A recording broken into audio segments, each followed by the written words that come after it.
hits it. Correct. So like it's very small. It doesn't actually like gameplay wise doesn't really matter. But I think I think Venge is pretty cool. It is hard save after all, but I was actually thinking maybe they'd go for something like a Bloodseeker. 10 Like I seconds feel remaining. like we have the same scenario as we did in the first game where 5 OG they seconds last pick the win remaining. condition and T1 has an answer. And they go for the mag. Whereas this case you go for the Venge. Like this doesn't answer Slark. I think this game they can fight though. Like if OG runs Definitely. at them, they have the ability to fight back. They have damage. They have spells that are usable to get kills. Like I think whilst killing Slark is gonna be killing the other four is not necessarily the case. They have a troll lane against Monkey King. See how that goes. It's Monkey Rubik against I assume. Oh, actually never mind. Hero 4, right? Well, specifically with these two, Yeah. they can play it either way. Okay, Like they're, right. they're So they very swap the comfortable lanes in being around. able I to see. swap lanes. So I see. which would you rather have the Jakiro as a ranged hero against Monkey King? So think something so. OG can do that's really cool is they can put Legion Commander with the Monkey off lane, and then Slark in the safe lane where they have two purges, so Jakiro no longer has a good lane. I think that's the key, and this is why I believe Kel is playing the LC here, because to Aiden's point earlier, as a core LC against this Jakiro spamming mangoes and harassing you, at a point you like run out of mana. You're trading new gen, which is not what you want to do as a core against a support. But as a 5 position, Notel is very content. Just, you know, you trade better than Jakiro. You're gonna run at him, you're gonna spam Q, spam W. You're core in the game. So I think wherever Jakiro goes, you're Notel in that. Looking good. I can see them laning it either way. Like Rubik Slark also feels a bit weird. And I generally think Slark, because of the way his hero works, they also run up and trade with you. Having some sort of sustain that allows you to use Essence Shift is quite important for his laning phase. So And one that gives you extra attack speed too. That sounds it's pretty not too sick. bad. Yeah, not too bad. Point as well. It's Yeah. another LC. It's just such a great hero. Yeah. Specifically with the heroes being run right now. Yes. Tiny. Okay, Makes if they're a lot gonna of do sense. Slark, that's really good. Yeah. Sven has been popular right now. That's Precisely. another one. You Did you happen to me? see our last series? Secret versus SG. I caught bits and pieces. Did you talking see to me? the that was the best Ogre Magi Fire Shield I've ever seen in my life. No, I don't. Because, know why. I mean, have you experimented with Yeah, I've Fire played a little Shield? bit of Ogre. It doesn't really feel like that amazing, right? I actually think it feels pretty good most of the time. Yeah. All right. Well, my experience has Yeah. not been like amazing, but Yeah. they were specifically played up against Sven Io, Earthshaker Core, Chant Totem, and Told Mars. you a storm was coming. Yeah. I was like, Yeah, God damn. you're reducing a lot of damage. It was pretty cool to see. Yeah. And now I just, you know, like I always think that I love support experimentation. Yeah. I think It's, this whole Legion 5, right, it started with Puppy at Hamburg a couple of years back. Yeah, that was a long time And I ago. think it was a pretty Just a interesting number. interview that they asked him, like, why are you playing 5? And he just answered, well, all the 5s are just bad. And Yeah. why not play a core? And that, I think, opened up this idea of, like, running a lot more heroes. I think, yeah, exactly. And you also just don't have to spend as much gold, right? Buy a sentry. Everything else can be spent on yourself. And Yeah. else, like, they're really, the support role has kind of changed to just farm creep. But it comes down to what's the best kit. Like, what gives my allies the most support Yeah. within a game.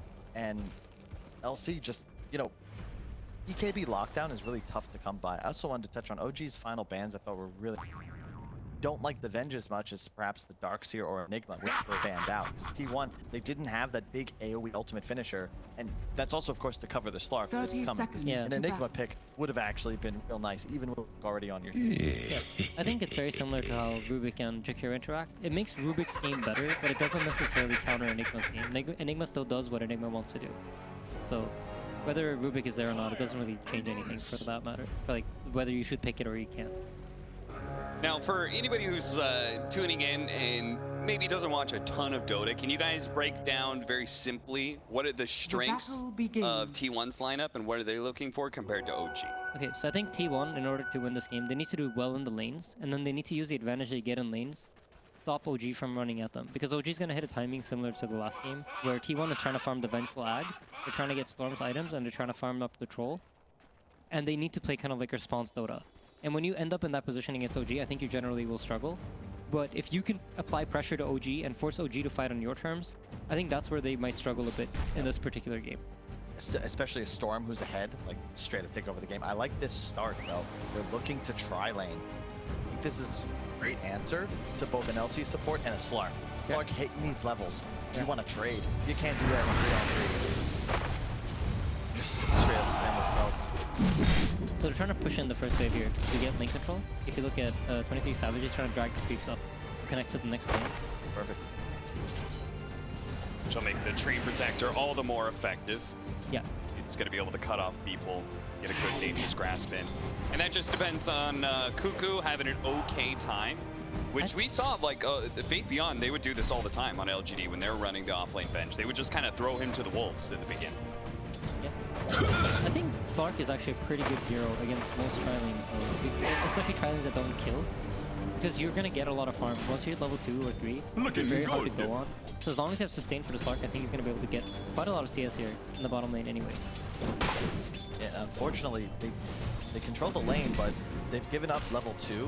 The one benefit of No-Tail as well, the Q provides easy ways of just killing Archer. Yeah. Oh, and they forced the TP from Saksa, and now they just the hero back up top, but no lane control there either. Kind of an odd movement from T1, to be honest, but I yeah, like it. I think it's good. I think that they're throwing off the laney phase. They're not letting it just play out the way OG wants it to. I think they're making the game weird, which throws off timings, and it gives Storm space mid. And I think they want to play off of the fact that Storm beats Ember in the lane mid. Then he's able to get control ruins and apply pressure. That was really cool, because when they did that rotation, it was also just perfectly timed for Whitemon to get a hard camp pull. Yeah. So he immediately gets creep equilibrium, which was what Kyle, you said, that was kind of a problem. Now they're going to put some pressure onto Seb, where he was probably wondering, where the hell is my creep wave? And he meets Whitemon, who's now in lane. They're going to move No-Tail over. Yep, follows Shakiro. Yeah, so now suddenly they have a troll Korean against Slark Rubik, which is a good lane matchup for them. I think what T1 are doing right now is actually very, very intelligent. They're making OG like respond to the way they want to play the game. And now instead of OG applying pressure to them, they're dictating how this game goes. It's such a cool idea, that the fact that they can... That starting off with an aggro tri-lane resulted in this. That basically OG, they knew they were going to respond in a certain way that they would be able to get an advantage. I think they probably talked about this as soon as the draft ended. We go tri-lane. If Rubik comes bottom, I go top. We pressure like this. This way we get like our mid laner come online, and they have like an. It really feels like they're playing with an idea. And I always like seeing that when you see these teams, like for example, you said OG, right? They have a lot of different strats. But if T1 feels like they know what they're doing, they might just be the stronger team.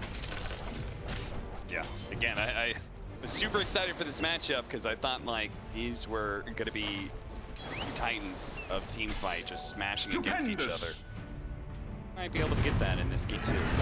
I think like we did our best to pretend like that last game was close in anybody's game, but realistically, once it was that 15-minute nighttime and OG had total control, like T1 just can't play Dota. This is a very different type of game, and I think we're going to see a much closer one. Yeah, absolutely. In the first game, I didn't really understand their last pick either, but this time, now that I see the way they've set up their lanes, the way they're trying to approach the game, I think it makes sense to pick this match. Van's just like a pretty good hero for this type of playstyle, where they have 3 lanes that they can kill. They have initiation on all 3 lanes. You have Troll with the slow, you have Spenge with the stun, and you have Storm with the pull. So they have the option of like making moves on all the lanes.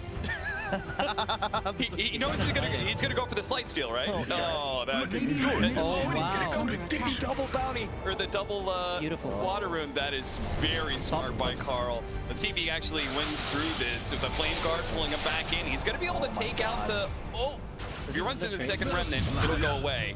Oh, we missed out on first blood as a result, but this fight is so fun. That, oh man, that was like a what's the Eastwood movie? The Standoff. Sumail keeps on going. They actually trade supports, but Sumail has racked up some serious stats. He's going to be able to get the double kill in this lane. So T1 may have gotten the lanes that they thought they wanted, but ultimately lost that bottom one. Oh, he had 20 stick too, so he just forced to go play off. That was so cool. They just sat there for 3 seconds. That was just like both of the players know exactly what's going to happen, and they're like trying to throw off each other's timings. That was beautifully cool. Yeah, and then the fight for top rune where Carl like, oh man, so good. If either player blinks, they probably get the kill, maybe straight up win the lane, but nobody did. 23 Savage to the top lane. Looks like they no longer want to play out this bottom one with Sumail getting so big. They're going to try and run down Seb. Seb nicely positions himself to be able to get multiple stuns. They managed to hit him a couple times. He's still bleeding out on damage, but the dual breath didn't hit him, so they have to get a little bit more. Finally, they get the magic missile. And that'll finish him off. It was just like he mischief dodged the auto attack. Yeah. That would have, that you saw him start the animation of jumping into tree, but got hit just before. That was extremely close. I genuinely thought he was gonna go. I mean, Seb, still impressive. You know, one eye, boomer fingers, he still got it. They had top 3 net worth there for a moment, so definitely feeling good about their laning phase. Yeah, I think despite what T1 did in the early game, it seems like all the OG cores are managing quite fine. And I think these kills bottom really bumped Sumail up. Hey, Zoxa. It's me, Carl. I got a double damage rune. Third kill for T1. Would have preferred if they let Carl grab it. I think he got a little, he just stop canceled the attack he had originally. But your trouble is that, you know, this Slark is having a free game. Now level 6, so he's effectively always on map. And Sumail is the win condition, right? That's the hero we're concerned about T1 finding an answer to. Yeah. Oh, he's gonna jump after him. Thompson, he's got that remnant left. The damage throw was not enough, and Carl got the last hit there with the DD. Very nice. These two playing up against each other mid is a lot of fun. Yeah. Yep. I mean, I think that they're both very, very important for their respective teams. I think T1 absolutely needs Carl to come Radiant's online. middle tower And then I think they need to control the runes for him. This DD rune is what effectively gets them this kill mid, and whoever gets the 8-minute rune is going to have a pretty big advantage. I want to point out something I think that is pretty cool. Remember when they were top lane, the troll TP top, they went for the kill and Seb got it. The Venge and the Tree walked all the way to bottom lane to keep their TPs. So if OG tries to get aggressive, they can still respond. Yeah, I think they learned from the first game, right? They want to be able to play face.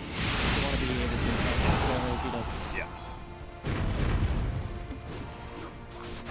Still not dealing with Sumail, who currently has 4,000 net worth, when the second highest is still Thompson at 3. They're going to rotate into Stormtier, though. Carl trying to look for a big win here in the top lane, and this pace is going to net them probably 2 kills here as Voltus explodes. Yeah, this does, however, mean that Ember gets the 3 runes, so let's see what he can do with that response. See, everybody's beelining for them. Thompson will get controlled by OG of all the runes, man. Comes the responsible. Carl, he's not afraid, even with Thompson here. He says, okay, probably don't have chains. Not really in much danger here. Thompson gonna make use of that arcane rune to make sure he's gonna survive here. Seb gonna receive a helping hand here, a bit of a purge, dealing with that Jakiro, which is gonna be constant problem for him. Zephyr is gonna be run down by the Ember Spirit. That's your best. Knows the radius of this remnant so well. Dancing around it like it's a landmine. Grab a quick stack. The nice thing about this though for OG is that their carries are completely protected. Has There's Sumail really- played against heroes during this entire series when he didn't want to? Seriously. I feel like he's just been game too. Yeah, the OG's doing a great job of moving attention away from their carry. I mean, we've criticized them, right, for not using his mini-map in this game. He doesn't need to, that's why. Who cares what's happening? Yeah, From a player perspective, it's what Cap's looking at right here, bottom lane. Yeah, if your team plays the way OG does, you genuinely don't need a minimap as a carry player. Those are called inside jokes, guys. You gotta give context to the viewer. You say, we criticize them. You didn't say it on broadcast. What are you guys talking Well, we've been joking about it the last couple of days, that if Sumail had an option to hide minimap, he To would. see more of his screen. Exactly. And that's a joke that stemmed from his time on Liquid. On Liquid, yes. Dire's top tower And that is why under why did attack. that happen? You would have to ask your Radiant's middle best tower friend William is Lee. under attack. Well, yeah, I mean, you told me. He died once when he had vision. That's and you guys probably just what happened. memed him out of existence. Probably, I don't remember how this started, but it was probably, he got ganked mid when there was a ward, and William was watching his parry perspective thinking Sumail's gonna back off here, and then Sumail did it, and William was like, Sumail. and then we all started memeing him. And then it's just set in stone. Carl's out of mana. Well, actually, does have 6 Magic Wand charges, so he's kind of baiting him in a little bit for one last jump away, and then jump is far enough. Sumail trying to catch him midway through. 23 Savage right in the middle of all of these heroes. Sumail not too afraid of him, as that he's going to be a swap back. 2 seconds, he doesn't actually have his ult. Oh no, Sumail. Then T1 realized they made a grave error. Seb is going to be able to get off a good ultimate though, and in return, 23 Savage has overextended himself and received tips from OG. That is unfortunate. I think 23 said it best. Sumail, a bit of a blunder there. I think he was trying to like catch the storm almost, but as you said, the mana was enough to get him out. And then Savage just kind of returns the favor. I think the storm went too far. So, like, I didn't expect him to be able to jump that far. He must have had a soul ring. Between Soul Ring and I think it's 6 Magic Wand charges. Yeah.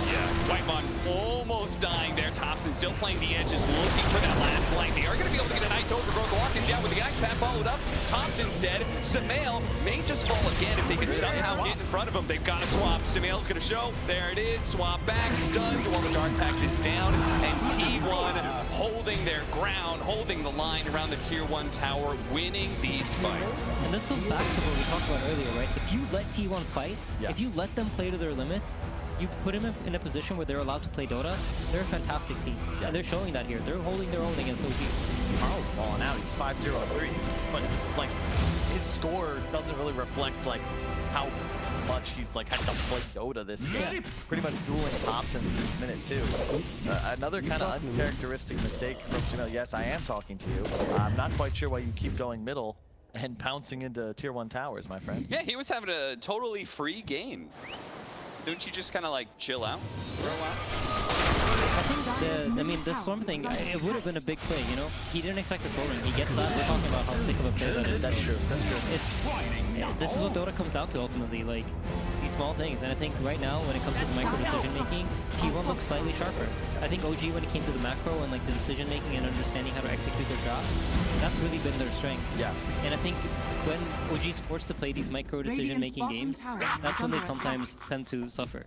No, it's a really good point because like this game, there's no huge like strategical advantage or edge OG can lean on. They've just got to ball out. Like they just got to play Dota and hope for the best. They're going to pop out, but at the same time, T1 did smoke over. So it's going to be a full-out team fight for Carl. He's going to target down the Rubik first. They're going to be able to get on Thompson as well. No root just yet. Slide into a chain out. They're going to be able to get away on him. The core survived. The supports will die. It's so hard to play in this hero too. Like just see, you know, maybe in the past you had experience playing like World of Warcraft, you know, standing just slightly out of range of the fire or the roots, but in this case, catch it for a second. I think Notel was saving there, but ends up just kind of standing in Macrofire and dies to a root control. Sumail did get solo mid-tower as a result. So this is what OG does so well, and I noticed them doing in all these games. Like, yeah, they lost the team fight, but they traded 1 for 2, and they only effectively lost their 2 supports. T1 burnt a lot of cooldowns, they brought their carry to the fight, and Sumail's just free farming still. Sumail's getting to choose when he wants to fight against heroes. So even though like he's died twice here, a little bit uncharacteristically, it's only been because of his own mistakes. It's not because T1's able to apply any pressure to his game. And it's pretty telling. It means that OG are heavily in control of the game. And I think if you ask the OG players right now, like, who's winning, they're like, we're dominating this game. Everything's going the way we were expecting it to. Yeah, I mean, Thompson got away with this pretty greedy build as well, maxed out W and Flame. Like, Maelstrom already, like, he's just able to farm now very efficiently. Yeah. Jump in, jump out. Looking good. Rune spawn bottom, ultimately DD for Thompson. So you're saying that like OG probably thinks that they feel really good about this game. Dota Plus actually has T1 up 66%. Do you agree with that? Are you saying like just OG thinks that this game is going fine, but it's not actually the case, or what? I think OG are happy because they're in control. They're setting the pace of the game, and I think that's what they want to be doing. And they know that as long as, it's like the game is on them to mess up. They know that T1's going to respond to them. They just need to predict in what way they're going to do it and then react to what's happening. And I think as T1, you don't feel good because you're always playing the response game to the enemy team. You're not like, if you notice, trolls in every engagement. Every time we move our camera somewhere, there's a troll there. And he's being poked, he's being harassed. But Carl is balling out of control. So, I mean, Carl is feeling himself for sure. He's enjoying this thoroughly. Now, you say they won't feel good reacting all the time. Is that just like a general rule, or do like some players or teams prefer reacting to the enemy making moves? So I think you enjoy reacting when you're killing them and then you're getting something out of it. You know that you're progressing your game. You're getting closer to where you want to be.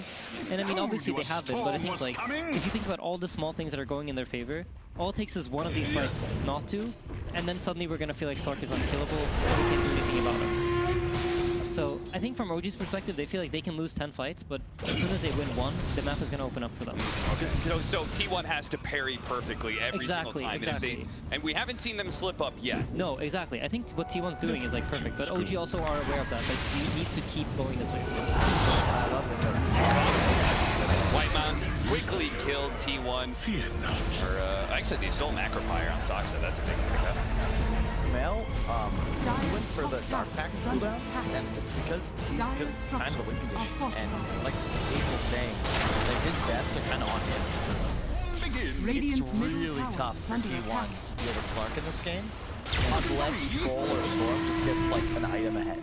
And even then, it's still a little rough because you're playing with Radiant's no-tail in your middle back tower pocket. is So under I attack. think that's part of the reason Carl is like skipping the Orchid here, because it's still not killing Slark. Even if he can't save himself, if no-tail's just there, that entire item is now squandered, and I really like the Kaifan for that reason. Better fit here. It feels like T1's strategy to win this game is they're going to try to play like a ball so Slark doesn't feel comfortable running into them, and then they're going to try to kill off the other heroes. They want to leave Slark for last and like deal with him once they get there. And you said early on, like the strategy for T1, win the lanes, which they didn't actually do, but the other thing you said was they need to stave off OG's aggression, and like during this crucial period of time where Venge, Storm, and Troll all need items. And we're about to reach the end of that, right? Kuku is about to get his Aggro. And that is huge. Like, yeah, Venge doesn't help too much with the Slark, but it is a great defensive save for the Pounce, but it's also really nice against Monkey King. You can get him out of the Wukong. We saw it used offensively to get Slark killed earlier. And swapping Monkey out of, and Aghanims doesn't give charges to the Slark. In addition, it's like 2 lives, right? So you can just be this frontliner that your team kind of needs, plus damage steroid for the Troll. Yeah. Oh, stolen Macropire. That's actually going to do enough damage to be able to quickly kill Carl. Great play from Soxa and Sumail, and a big pickup too. 599 bounty for Carl. Sentry, was that just didn't have vision of the Slark as he got close? Gonna go for it here. Kuku does have this, he actually doesn't have the Aghanims just yet. The Overgrowth just off the mark there. A little awkward for 23 Savage, not able to catch up to Thompson. It's just this trio that is forcing a pretty big response out of T1, but the axe is now here for Kuku. I'm loving it. Just no-tail is just so good in these games. Like, you see, it always seems to be right place, right time. Is under Just I think that's always been one of his biggest strengths as a player. I mean, his understanding of the map, I think, like, for as long as I can remember, I've always thought is like probably one of the best in the world. Even back when he used to play carry and used to play these Nagas and stuff, he always knew like where to be, where to cut, what waves to be on. And I think, yeah, he's utilizing it perfectly here, even as a support player. Yeah, like if Thompson doesn't have no-tail with him there, he just kind of feeds and he's like, what's he doing, guys? But Yeah. no-tail with the immediate cleanse of the initial stun. Like the root, we heard the root animation and it didn't seem like he was spending time rooted. Yeah, so let me tell you a secret.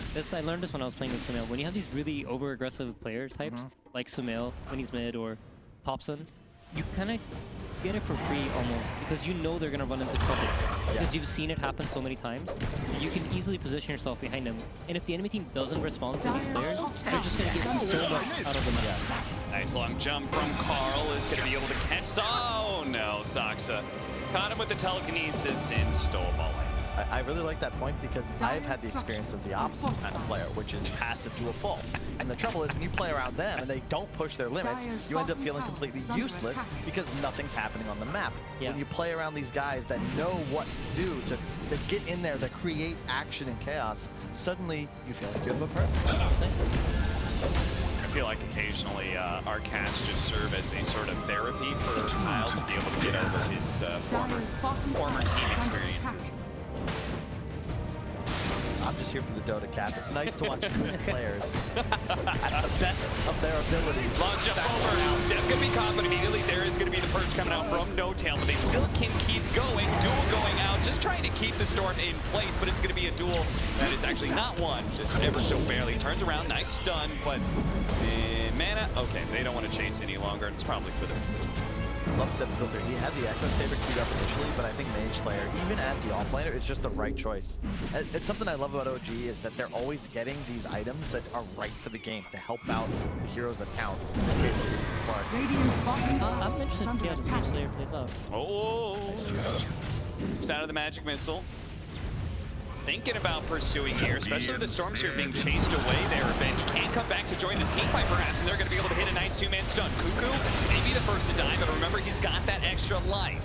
Throws out a magic missile, keeping Sumail back. T1 doing a pretty good job. They do have BKB on the troll, so they might be turning this. BKB, there it goes. Who's he going to target? They swap back in No Tail, which is who they want to be able to gun for. They finally get off. They don't fail. And Sumail, he doesn't have any mana. They lock him down, finish him off. Nicely played by T1. 50 seconds, he's dead for T1, turning on a dime. They're so good at kiting team fights back and re-engaging. Yeah, I think. They're battlers, they're brawlers, and OG are playing to their strengths. Yeah, I think this game they have a. I mean, they have a draft that can play the game. Yes. I think the OG really managed to corner him in the last draft and put him in a position that they didn't feel like they knew what to do. Yeah. But this time around, they're playing perfectly. I think one of the key things for these team fights, Vengeful Spirit is one of the best heroes against saves. Because you can either swap the save hero out of position, or you swap the hero that you're going on out of Radiant's position, so the bottom save hero tower can't is use under as well. attack. It's deceptive because OG, they kill the bench and they feel good, right? But Radiant Cuckoo structures is fine with that. Suddenly Yeah. his spells are back up. A great setup. And then Whitemon gets the double ice pass to ensure the kills. And 20 Savage, I was like, man, you're in some big trouble. But he had to save the ulti, because if he pops it while he's still in Wukong's, then the Radiant's whole fight just bottom takes place tower under has Seb. fallen. And T1 are really just done for. But because he gets it off so much later, Sumail's now out of position with no ultimate, they have no Wukongs, they really have just no save left, and suddenly things turn out a-okay. But still, anybody's game. Absolutely. Anybody could do this still. What do you think of the Aghanims on Radiant's bottom Sumail? tower is under attack. I just feel like that's an item for when you're snowballing hard. Like, the double pounce is nice, but, you know, it doesn't feel like he's strong enough to just kind of get into the middle of T1 and battle. Yeah, I could agree with that. I think the idea is probably just to be able to get in, kill one, get out, or catch Storm, chase him down, like, just more disable, more mobility. Do you I think it's always hard to question mobility. It's always so strong, especially in these types of games. Dire's top Is there tower any is way under it can attack. answer like the swap, right? He pounces one, they get swapped out of it, but he can still keep going, right? Yeah. Radiant structures are fortified. Question, the thing is, I just fear, like, this is the bench factor. Radiant's Control's just a middle strong tower carry. is under Even though attack. Sumail's slightly ahead in the network, you look at the itemization, just Falcon Blade, Maelstrom, BKB, Radiant's the middle bench behind tower you. has Like, fallen. that bench counts as that extra item. And that means, you know, Sumail won't really be able to trade too well against 23. Yeah, absolutely. I mean, for OG, it's not about the carry killing the other carry. It's more about how can you kill out the supports. Yeah. I think both the supports of T1 have been doing a great job of knowing their limits and spawning on the killer. Oh, they managed to catch him, but there is going to be the defensive swap. 23 Savage is going in. He's going to try and deal with Thompson first, but it's stolen swap from Sox. Is going to be able to get it out, but the overgrowth catching Sumail again while the Dark Backwards down. Cuckoo dies, but immediately comes back as the Spirit, catching Seb, swapping him out of his own ultimate and keeping him in place. 23 Savage is keeping the rest at bay. His team can deal with leftover behind Seb. Straight I mean, the support, they just said it, like, they just straight up win that fight. Zephyr also has Holy Locket, Heal Talent, and Living Armor, so yeah, you can initiate on my Stormer kill. I'm just gonna keep you alive. It's a ridiculous amount of heal and armor, and then there's an Ice Path on 3 heroes. Like, Roshan Sumail has doesn't do fallen damage. to the dance. Something very interesting that Zephyr also did this game is he maxed out Leech Seed. I don't think I've ever seen that done before. But to be honest, I've been on the panel. It's been hard to see exact skill rates for people, but it makes a lot of sense to me when you see the game play out and how it plays out. If anything goes on the backline, he drops Leech Seed, they all get healed, they're playing like a ball, so it just gives all of them so much effective health. Yep. 35% healing increase as well, so obviously it doesn't help you with your grasp, but it just ensures that you're going to have Radiant's even more middle sustain tower for your is under allies. attack. And they're really not able, I feel like you want to find Whitemon in the back end of your hero, but it's just not a possibility. And even if you were to do so, Cuckoo has the swap. The Venge really seems like it's paying off. Like, we questioned it, but it gives them that ability to ball up, to your point, because you have all this sustain and a little bit of a damage amplification, so your carry just all of a sudden 2k ahead with an Aegis. I think the difficult part of the game for T1 is really getting to this point. Getting to the point where they can ball up. OG now, I think they're going to have to try to split them up. They're going to have to force these heroes out of position and force like multiple initiations at once. They have the tools to do it. You just got to be able to like get the Ember going on one target, get the Stark in on another. Because if they're all balling down on the same hero, it's just going to be small. And one nice pick off the BKB from Thompson is caught by the overgrowth from Zephyr. Still has decent amount of magic immunity time, but is it going to be enough to be able to get him out of this hell? It's T1 surrounding him with so many heroes, and he's out of remnants. He is out of double kill for Carl. Thompson, BKB into the tree. A really nice job by Zephyr. Another reason the hero seems very strong in T1's hands. They needed their own tool of BKB. Yeah. They've got it now. Sanjing Ash on the 12. It really feels like it's T1's game to lose now. 24-10. You got to be feeling yourselves. Still anybody's game in terms of like the gold differential, but you know, if anyone would agree with us, it's probably Seb, who hates the fact that you see net worth on the top of the screen, because that has nothing to do with who's winning the game with Dota. It's about timing, it's about team composition. And it does feel like Dota Plus has that same idea, because even less than 1,000 gold, 81% win rate, you gotta figure T1's gonna outscale. Yeah, I mean, I think they've weathered the storm. So OG needs to take the ball and they're still absolutely going. They gotta go deep. 23 Savage was very far forward, and OG looked to be able to potentially punish him. Not going to be able to get the immediate duel. The swap from Soxa still stolen and still managed to get out No-Tail.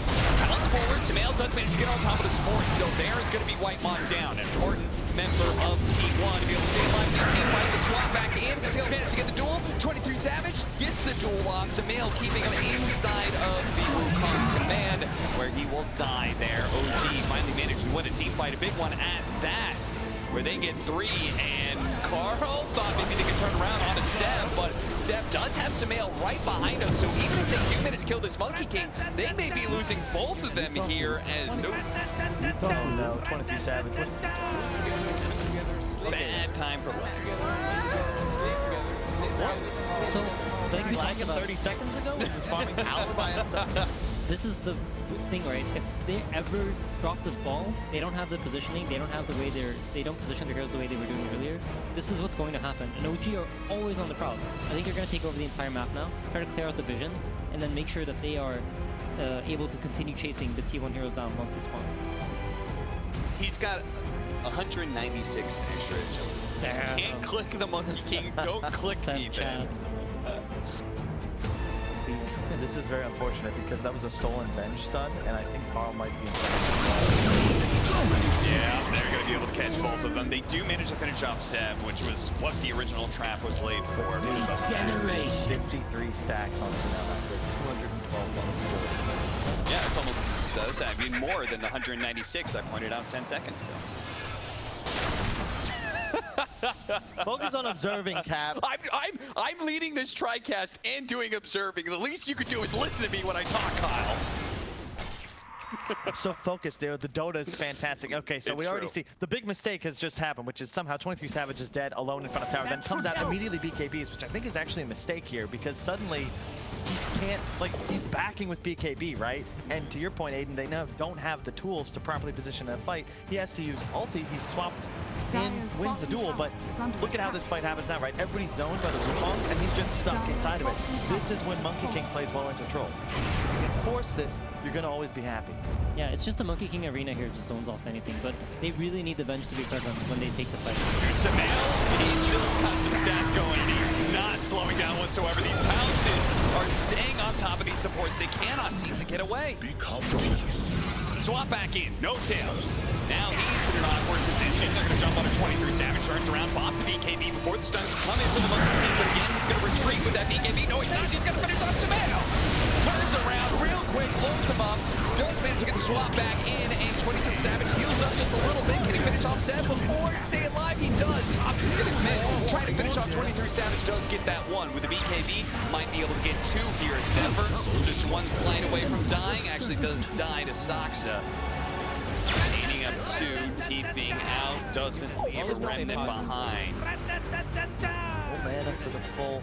We were talking to Notel the other day. He said, Told you a storm was use it when coming. when you're winning or you're losing. It's the best flame or a way to keep your team motivated as we once again hit a pause. Oh, but it's nice to take a break some. Hang Yeah, this out. has been a very, very exciting game. I like this. It's Nice like- to get the pulse down a bit. Absolutely.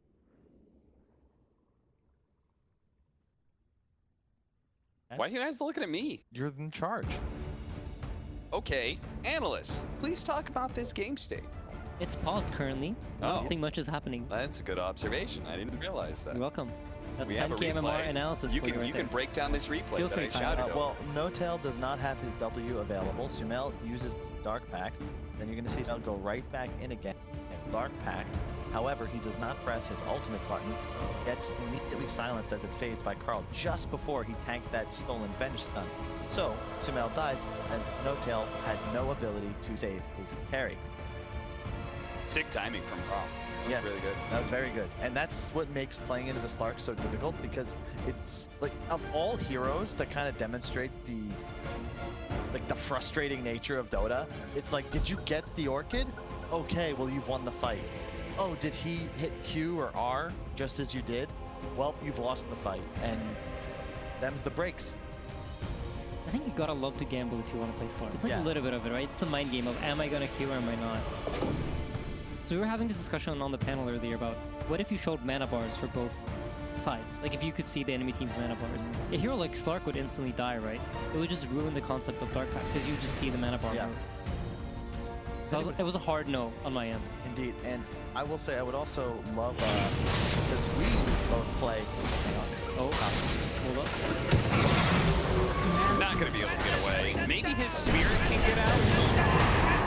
And they do have the tree protector on the way. Yeah, they're kind of realizing they're not going to go for the spirit at all. In fact, if anything, they may be swapped back into Doom here.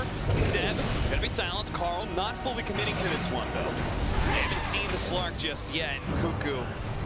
He's going to try and start backing away. Thompson's looking for some of these heroes. Sumel pounces forward. He's going to go for Whitemon here. Starts stealing some of those stacks. Tries to sink on top of them and should be able to get that kill on the right-hand side. Thompson does catch the other support at the same time. That's going to be Zephyr. At the same time, Sumel has to be careful here, especially with the Cuckoo. His spirit is going to get burned out, but he could buy back if he wants to and rejoin this fight as a full-out hero. No longer the case. No longer an option. T1 will retreat, Radiant's middle giving tower this is fight under to OG. attack. The LC shard is so good because that BKB time gives you those extra seconds to almost always have Dark Pact back. Yeah, And I thought Sumel had overextended once again, but Notel this time was ready to save.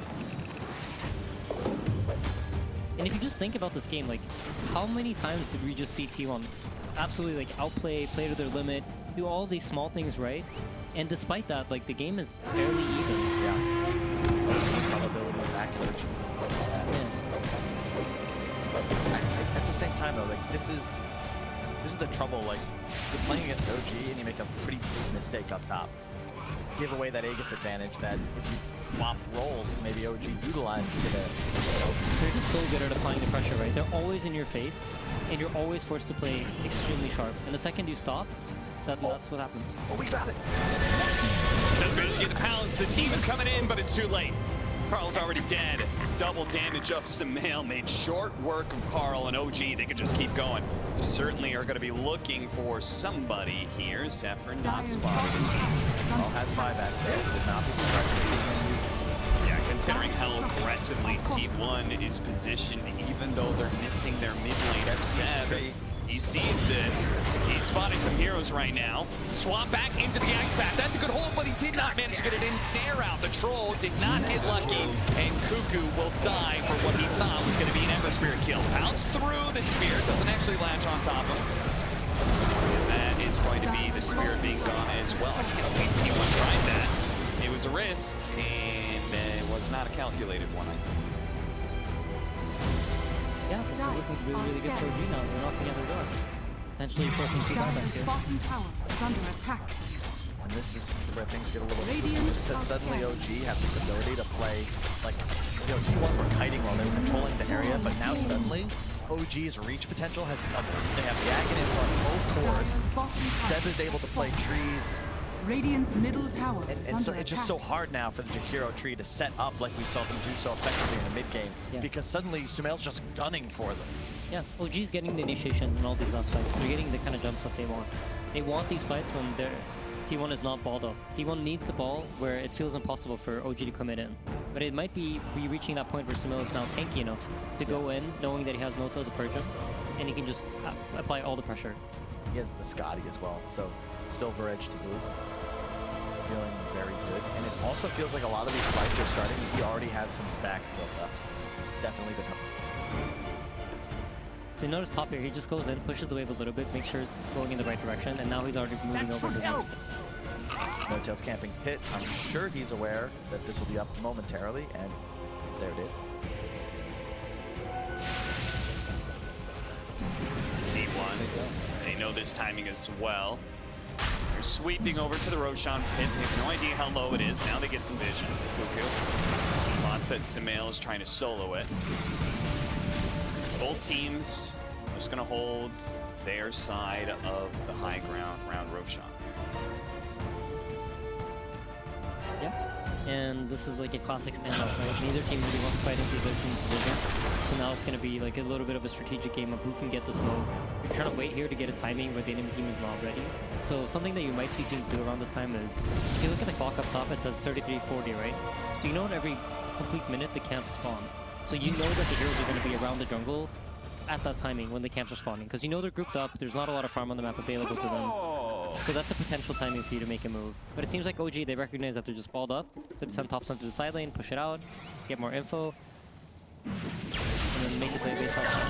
Oh, grabs the double damage and manages to get the pounce, and it's going to force out the swap from Cuckoo and probably get him killed as he's pulled back in by the telekinesis. His spirit will manage to get out at least. No But buyback though. However, yeah, who cares, right? You're still in the game. Sumail's being a lot more disciplined as well, though. The ultimate is now preempted. Which I think is key. the Storm Spirit had to go all the way back to Fountain, so may not be here unless he wants to make a real gun at it and go for a long, long zip.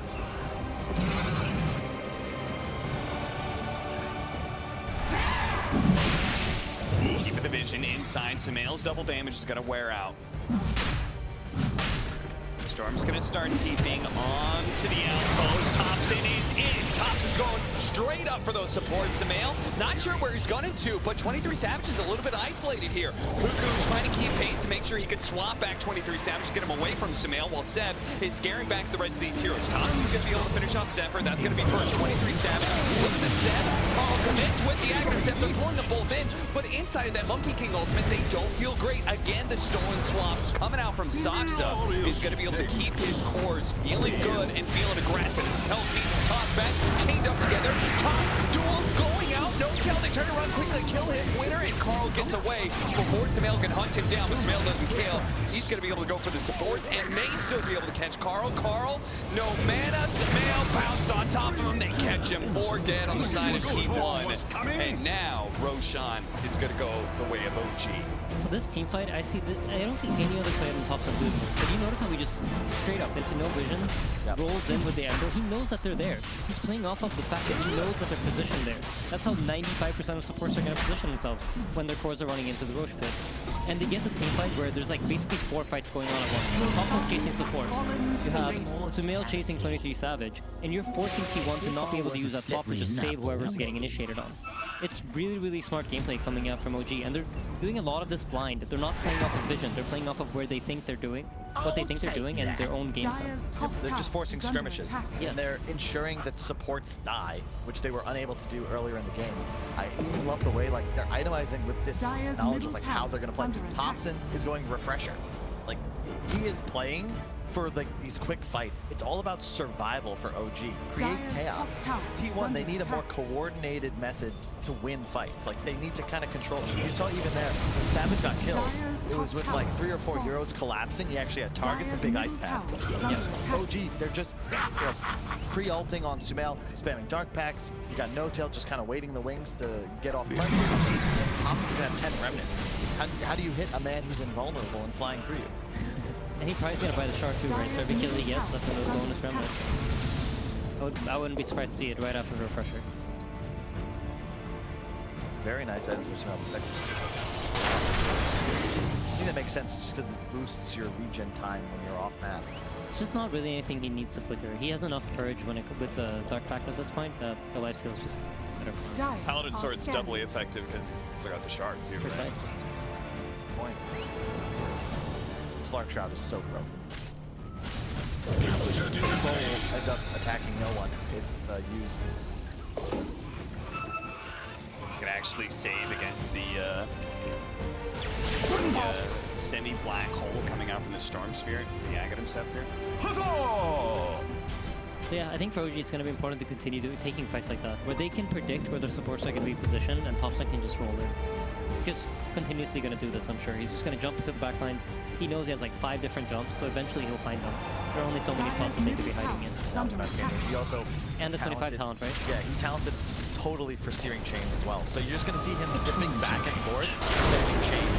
Dire's middle tower Huku has fallen. did still manage to get the swap, but 23 Savage can't hit him right now. Sumail, his ultimate was used, still has the Depth Shroud. They're going to turn around and start doing some damage with the pull in on the Carl. They do something to Sumail, but he's going to be popping his BKB. 23 Savage responds in kind here. He's going to fall Spirit Form now.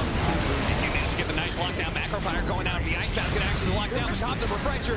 BKB still potentially up. Chase for Carl doesn't actually quite get him. Meanwhile, 23 Savage is just being kited around and ripped apart by the rest of OG. Now with no carry, T1 very likely going to be dying here unless Carl could do something magical by himself, but he just doesn't have it in him. Dire's structures are Doesn't have level 25 nor the shard. Wow, GG is called. OG will take the second game here against T1. T1 definitely putting up a much better fight, but you gotta think back to that moment. 23 Savage just way overconfident in his positioning, not respecting perhaps OG's aggression enough, and I feel like that's going to come back to haunt him because this has been a story that has been there for 23 Savage for